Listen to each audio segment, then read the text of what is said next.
अस्सलामुअलैकुम, welcome to my channel kitchen with Arusa. कैसे हैं आप सब? मैं उम्मीद करती हूँ आप सब खैरियत से होंगे। आज मैं आपके लिए बहुत ही स्पेशल दाल की रेसिपी लेकर आई हूँ। आपने दालें बहुत तरीक़ों से बनाकर खाई होंगी, लेकिन आज आप मेरी इस रेसिपी को ट्राई करिएगा। यकीन करें कि आपके घर वाले इस दाल के फ़ैन हो जाएंगे और आपसे बार बार रिक्वेस्ट करेंगे कि घर पर सिर्फ यही दाल बनाई जाए। इंशाल्लाह इस दाल को खा लेने के बाद आप गोश्त और चिकन को बिल्कुल भूल जाएंगे।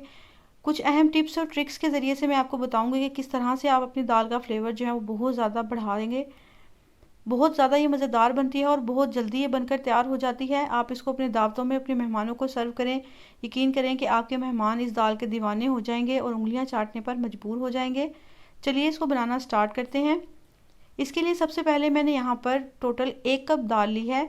इसमें मैंने आधा कप मूंग की दाल ली है और आधा कप ही इसके अंदर मसूर की दाल शामिल की है।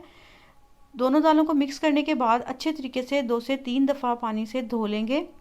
दाल को धोने से पहले अच्छी तरह चुन लें ताकि इसमें कोई भी पत्थर वगैरह हो उसको अच्छे से आप साफ़ कर लें। अब यहाँ पर मैंने दाल को धोकर तकरीबन 10 से 15 मिनट के लिए भिगोकर रख दिया था ताकि दाल जो है वो अच्छे से नरम हो जाए। अब इसको एक कढ़ाई के अंदर शामिल करेंगे। इसके बाद इसमें मैंने 2 अदद दरमियाने साइज़ के प्याज बारीक इस तरह काट कर शामिल किए हैं। इसके बाद इसमें 1 चम्मच भरकर लहसुन और अदरक का पेस्ट मैंने रफली चॉप करके वो इसमें शामिल किया है। इसके बाद इसमें 3 गिलास पानी शामिल करेंगे। अगर आप दाल बहुत ज़्यादा पतली पसंद करते हैं तो आप इसमें पानी की क्वांटिटी अपनी मर्ज़ी से बढ़ा सकते हैं। यहाँ पर जो मैं पानी की क्वांटिटी डाल रही हूँ वो बिल्कुल परफेक्ट है।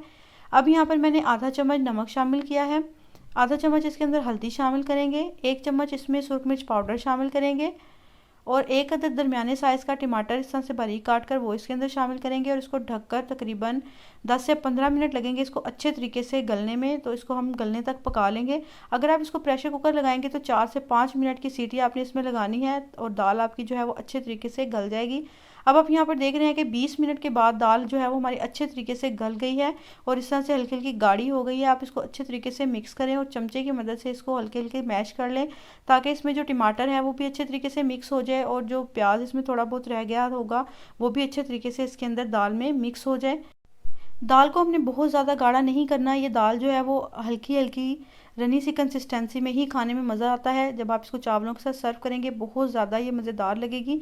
अब आप देख रहे हैं कि मैं चम्मच की मदद से ही इसको हल्के हल्के मैश कर रही हूँ ताकि अच्छे तरीके से तमाम इसके अंदर जो चीज़ें हमने शामिल की थी वो अच्छे से मिक्स हो जाएँ। अब यहाँ पर दाल हमारी अच्छे तरीके से मिक्स हो गई है। इस दाल का तड़का बहुत ही ज़्यादा स्पेशल होने वाला है। अब यहाँ पर मैंने 1 कप ऑयल शामिल किया है, आप इसमें देसी घी भी शामिल कर सकते हैं। अब यहाँ पर ऑयल को अच्छे तरीके से गर्म करेंगे। इसके अंदर 1 चम्मच लहसुन का पेस्ट मैंने शामिल किया है। लहसुन को मैंने से दरदरा सा कूट लिया है वो इसके अंदर शामिल करेंगे।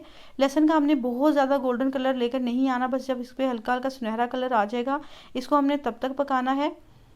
अब यहाँ पर लहसुन जो है वो अच्छे तरीके से हमारा गोल्डन होना शुरू हो गया है। अब यहाँ पर मैंने आधा चम्मच ज़ीरा शामिल किया है। इसके बाद 3 से 4 हरी मिर्चें मैंने इस तरह से बारीक काट कर वो शामिल की हैं और इसके बाद इसमें जूलियन कट अदरक शामिल करेंगे। अब यहाँ पर जो बहुत ही स्पेशल जो इसमें चीज़ हम शामिल करेंगे वो है उबले हुए अंडे। यहाँ पर मैंने 2 अदद अंडों को अच्छे तरीके से बॉईल कर लिया है। उसके इस तरह से गोल पीसेस काट कर वो इसमें शामिल करेंगे। अंडे को हम लोग इसलिए तड़के के अंदर शामिल करेंगे ताकि अंडा जो है वो जब घी के अंदर रोस्ट होगा तो बहुत ज़्यादा इसकी एक मज़ेदार सी खुशबू आएगी। अब यहाँ पर हमने इसको बहुत ज़्यादा कुक नहीं करना, बस इसको दरमियानी आंच पर तकरीबन 3 से 4 मिनट के लिए ही हम पकाएंगे। अब यहाँ पर आप देख रहे हैं कि अंडे जो हैं वो अच्छे तरीके से तड़के के अंदर मिक्स हो गए हैं। बस इसको चमचे की मदद से 2 से 3 दफ़ा इस तरह से हिला लेंगे ताकि अच्छे तरीके से ये पक जाए इसके अंदर। अब इसमें 1/4 चम्मच सुरख मिर्च पाउडर शामिल करेंगे। इससे एक तो टेस्ट बहुत अच्छा आएगा, दूसरा दाल के अंदर बड़ा प्यारा सा इसका कलर आ जाएगा। अब यहाँ पर मिर्चें शामिल करने के बाद इसको हमने बहुत ज़्यादा नहीं पकाना। अगर इसको हम बहुत ज़्यादा पकाएंगे तो मिर्चें जो है वो जल जाएंगी और इसका बहुत अजीब सा एक टेस्ट आएगा। अब यहाँ पर तड़का हमारा रेडी है, इसको दाल के अंदर शामिल करेंगे। आप देख रहे हैं कि कितनी खूबसूरत इसकी शक्ल आई है। ये देखने में जितनी अच्छी लग रही है खाने में उतनी ही ज़्यादा मज़ेदार लगेगी। इस रेसिपी को ज़रूर ट्राई करिएगा और मुझे कमेंट सेक्शन में बताइएगा कि आपको मेरी रेसिपी कैसी लगी है। अब इसको हरे धनिया के साथ गार्निश करेंगे और इसको सर्व करें। आप इसके साथ रोटी भी सर्व कर सकते हैं और इसको चावलों के साथ सर्व करें, बहुत ज़्यादा ये मज़ेदार लगेगी। अगर आपको मेरी रेसिपी पसंद आए तो अपने फ्रेंड्स और फैमिली मेम्बर्स के साथ इसको ज़रूर शेयर कीजिएगा। अगर आप मेरी वीडियो पहली बार देख रहे हैं तो प्लीज़ मेरे चैनल को लाइक, शेयर और सब्सक्राइब ज़रूर कीजिएगा। बेल आइकन को ज़रूर प्रेस किया करें ताकि मेरी आने वाली हर नई रेसिपी का नोटिफिकेशन आप तक ज़रूर पहुँचे।